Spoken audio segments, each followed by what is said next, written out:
Hi, I'm Rachel from Los Angeles, California, and I just quit my day job to pursue copywriting full time. And now, here's the show. Oh, that's fantastic. Good for you. Congratulations. Yeah, that's a huge, huge, huge milestone. So, Big step, big step. So, hey there, everybody. Welcome back to the Build Your Copywriting Business podcast. Hey, Kate. hello, hello. Hello. Today, we're going to talk a little bit about a concept that might be new to some of you. But as you start applying for copywriting work, it's definitely going to come across your plate at some point. We're going to be talking about copy tests. So, Kate, what is a copy test? Kind of like what it sounds, right? It's writing copy as a test to see if you're a good fit for any particular role. So generally, these can take different shapes and forms. Sometimes, if you're working remote, a lot of times now it's going to be, like a take-home test, if you will, an open book. Versus, I've done some where I was going into an interview in an office and actually did one there. So we can talk about a little bit how the different ways they might shake out. But in general, it's a sample brief you'll get. Hopefully, if it's a good client and they've given you a brief or at least a small assignment and write up of what they want you to do, some direction, hopefully, and then you sit down and execute that, and you prove how you can write in the client's Mhm. voice, that you can answer the brief and do it in a strategic way. Yeah, it's like we always say when it comes to copywriting, the proof is in the pudding. People want to see in your portfolio that you have the ability to write copy. And this is kind of like taking it to that extra step. They've seen your samples, and now they want to just be sure that you are able to truly execute on great copy the way that you have before. And I understand that the concept of a test can kick up some nerves for some of us, but it's almost like a little audition. It's a little sampling of your work for them. Um, Now, that said, it should be just that. It should be a little sampling because, as Kate and I will tell you guys, you don't want to be doing work for free. There's a big difference between, hey, can you write up a few sample subject lines for an email like this? Or, hey, what headline and subhead would you put on a page like this, or something like that? That seems like a reasonable copy test. But if someone is saying something like, hey, can you write up a whole sales page? Hey, can you write up 16 social media posts? Hey, can you, and so on and so on and so on. It better be paid at that point. Then it better be paid. Exactly. So and I do think that most companies are reasonable. I know that most companies are reasonable, and they're not going to try to get free work from you. But that is something to keep in mind. You don't want to be working for free. It should truly be a small test of your skills and a small test of your ability to write for a company. Yeah. So, for example, one of the copy tests I did, the one I mentioned earlier, at going into an office, I had the whole interview, and that was the last part of it was, hey, this is going to be 30 minutes. And I always like to look for that when companies or clients put a timestamp on it. What can you do in 30 minutes? And granted, as a copywriter, you're like, oh, not a lot. Like, that's not a lot of time. Yes. So I think that really shows it's an opportunity to show your thought process. It's an opportunity to not just write the copy. What I like to do is ask questions as well to show how I would dig into the problem further and how I would be a strategic partner for the client. And so on that test, again, 30 minutes, it was a sample though that they had already done. It was a piece they had already published. They said, hey, we had actually put out this postcard, a couple of months ago. We want to see what you would do with it. And so I came up with a couple of different headline options for the postcard. And I think I probably wrote some body copy to CTA, obviously. And this is years ago. So this one's a little foggy. I remember the detail that it was a postcard and it was a previously done assignment, which I think is always nice when a client says, hey, we've already done this. We're not going to use this, particularly if it's an unpaid assignment. It's nice to feel like, oh, okay, this is it's got a time limit on it, and so it's not a big chunk of my time. B, it's not something they're going to now take and use for free. So those two things I like to look for. And you can even ask your client about the test too. Hey, do you plan to use this, or how is this going to be used, Mhm. to get a sense of what they're looking to see? Mhm. I really like your point about asking questions when they give you the test. I think, especially newer copywriters get a copy test and think, okay, I just have to execute on it exactly like they told me to. But if it were a real project, that's not what you would do.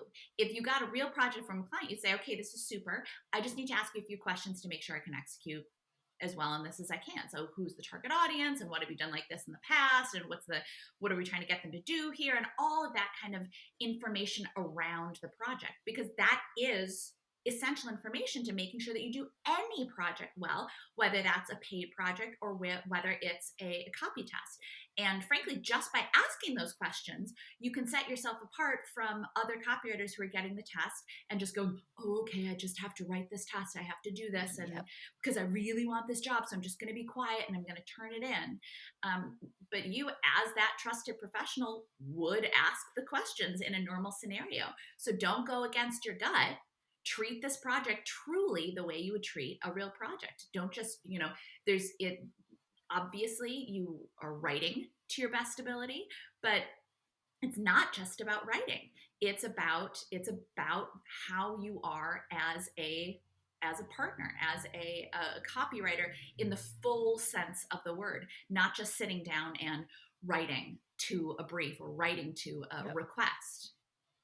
And it's easy enough. I think people will get caught. Well, I don't want to reach back out or email the client. It's not necessarily asking them the questions in that moment to get the information you need to write, because that takes a lot more time. So just put in comments. If you're writing in a Word doc, using the comments feature, Google Doc, whatever you're using, and putting it in comments as you go in line with the things that you want to call out, and potentially even having a list either at the top before your copy sample or at the bottom to say additional questions I'd ask to inform my copy, and do a bullet pointed list of things you'd want to know if you were doing this on a real project. That way they get a sense, oh, this is what it's like to work with this person, versus the copy sample only shows so much. And I think this bleeds into, folks kind of get a little angry when they ask, well, I have a portfolio. Why would I have to do a copy test? Why do I even need to do this? I'm a professional, I'm paid. This is unpaid. And so, of course, you have to weigh whether you really want this job or not. If it's a small sample, how bad do you want this job? Is it worth it to you to do this little test? And so, yes, your copy portfolio shows your best final products, but it's helpful for clients to actually see, again, and why the question aspect is so important, to see what it's like to work with you, because they can't see that from a final product necessarily. They can kind of read about your process and think, well, okay, other people were involved with this. How much is this individual gonna, what are they gonna bring to our team, and how are they gonna work with our team? And kind of see that rough phases of a very initial draft, and see your thought process, and not just hear about it. They can actually see, okay, this is what they did in a half an hour, whatever it might be. Mm-hmm. Exactly. It's just like we have you write, or we suggest that you write descriptions of the projects in your portfolio, and you talk about the strategy that went into solving those problems. It's the same thing, just on the other side. As you are turning in this copy to them, you're talking about, yes, the questions you would ask, yes, how you came to that solution.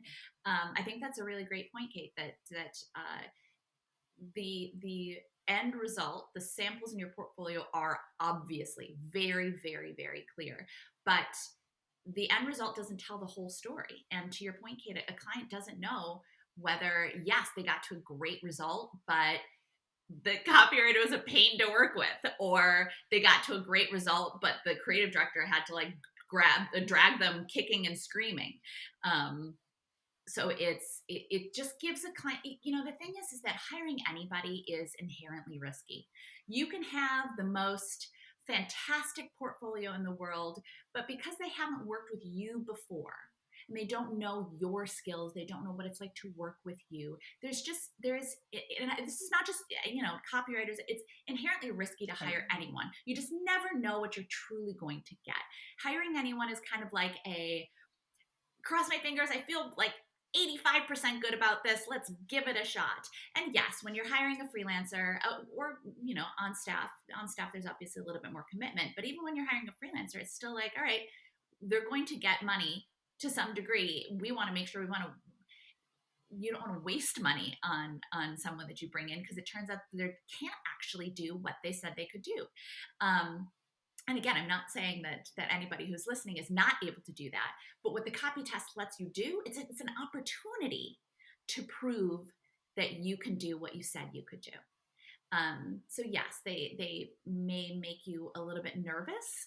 I mean, let's face it, anytime you have to sit down and do work as a quote unquote test, it will kick up nerves. I think even if I sat down and did a copy test, I'd be like, oh, Well, it's the first thing you're working for with a client, right? So even if it was a first paid project, I feel like I have those nerves still with a brand new client, because I'm like, ooh, I've never worked with them before. I know I can do this, obviously, but there's still a little bit of that. I want to deliver my best work for this make a good first impression. And the copy test is really the first impression if you have that step in the process. yeah, that's a great point. That's a great point. Yeah, but I would suggest for all of us, reframing a copy test is more just an opportunity to show them how well you can write for them.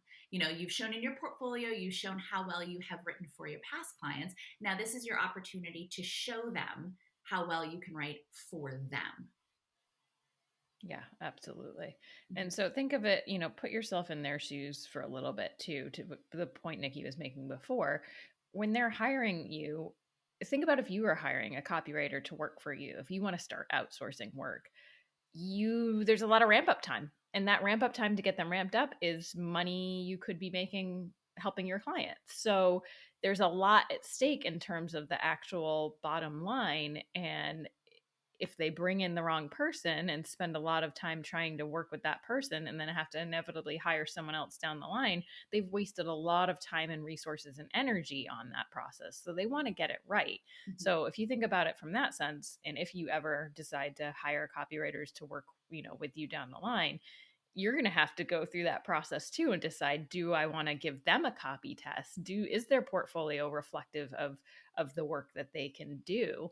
And what would it be like to work with them? And so it could be a great tool that you end up using down the line to vet copywriters that you want to outsource work to, and make sure that it's going to come back. And yes, you'll need to review it, but to make sure that it will come back and it'll be worth your while to work with them and outsource, that you can still make a profit for your business.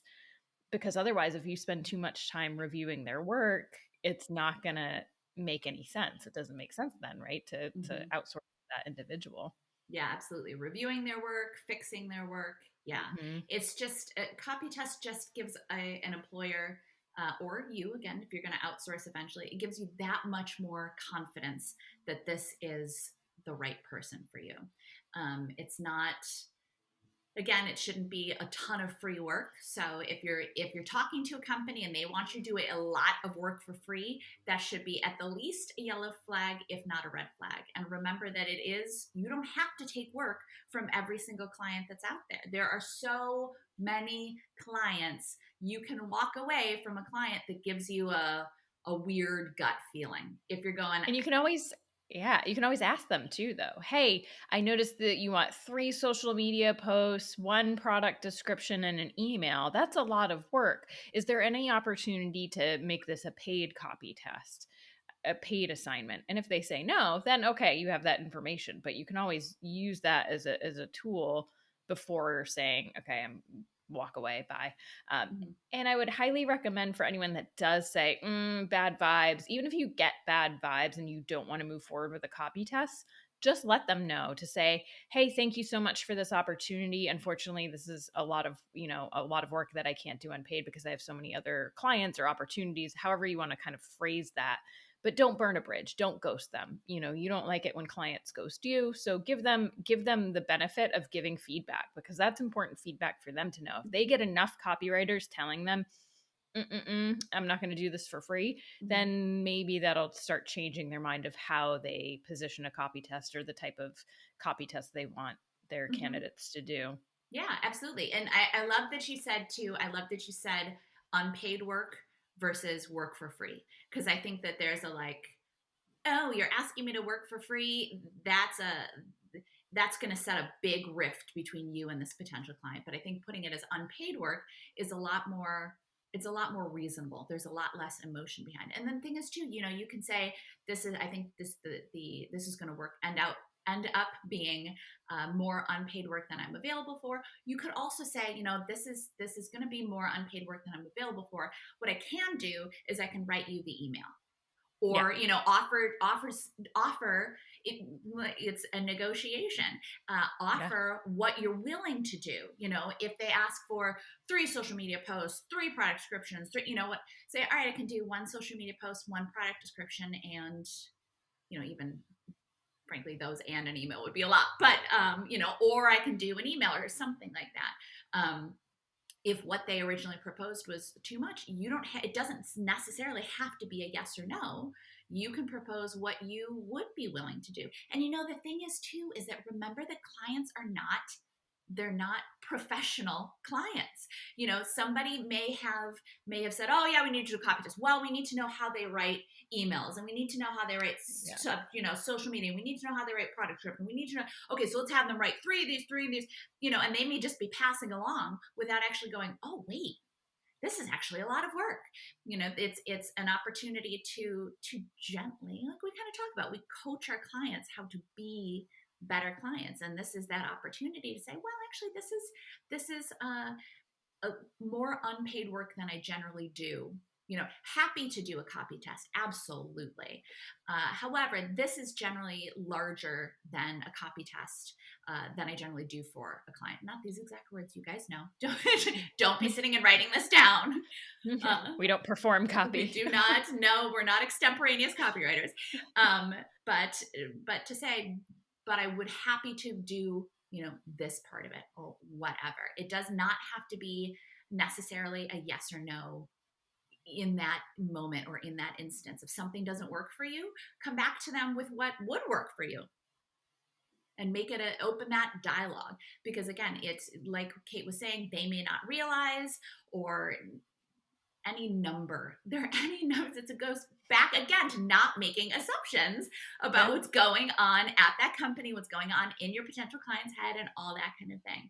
But being willing to have an open conversation and not being afraid to ask questions about the copy test or propose a different version of the copy test or any of those number of things. It shows. I think a lot of copywriters might be afraid that, it's going to make me look difficult or something like that. No, not if it's a reasonable request. If it's a reasonable request or a reasonable suggestion or a reasonable request for more information so that you can do the test better, all that it shows is that you're a professional. Yeah, we're very inspired. You can tell our students, if you were part of the freelance summit we just had, our negotiation guru, Susie Tomanchuk, really nailed these points into us. Ask more. You're not hearing no enough. You're not asking enough. And use no as that starting point. So if they say, no, we can't do a paid copy sample, then maybe the next step is to say, okay, I understand you can't do a paid copy test. However, okay, how about we make it this much work versus this much, Mm-hmm. For folks that are watching, you can see my hands of big versus small amounts of samples that you would need to provide. But have all of these different, kind of steps in your processes to say, okay, I'm going to ask this. And if they say no, I'm going to ask this. And if they say no again, okay, then I need to weigh whether this opportunity is going to be worth it. Is it going to provide great samples from my portfolio or be a great experience, or are there other clients that I can go pitch and work with instead? Copy tests are just part of doing business in what we do. It's not something to look at and say, why would they make me do this? It's part of the job. Yeah, exactly. Don't be that copywriter who thinks you're too good for copy tests. Honestly, even if I were hiring a senior copywriter, I would absolutely want I would want a small but reasonable copy test, just because you need to know that they're able to truly do what they say that they can do. And chances are they will be able to. That's great. But you, as a copywriter, don't take on that mantle of, no, I'm too good for this. I'm too good to do copy tests. Just look at my portfolio. Because that's also not the kind of person they want to work with to begin with, right? There's definitely a fine line between giving away a ton of work for free and saying, no, I absolutely won't do that. Not a fine line, but there's a spectrum there. But you want to stay on the side that is that you respect yourself and you respect your skills, but you also respect your client and you respect their needs. Yeah, it's all about respect. Yeah.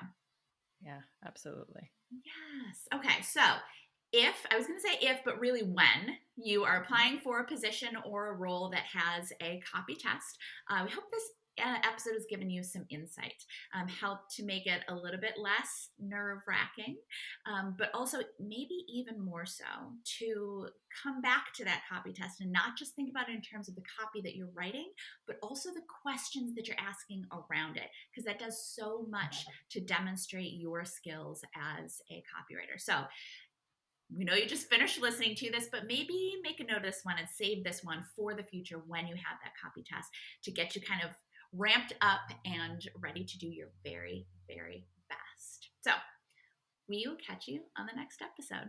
Bye, everybody. Thanks for watching. Make sure you don't miss any tips, tools, or tactics for copywriters by clicking subscribe right now. And of course, you can always find us over at filthyrichriter.com. We'll see you next time.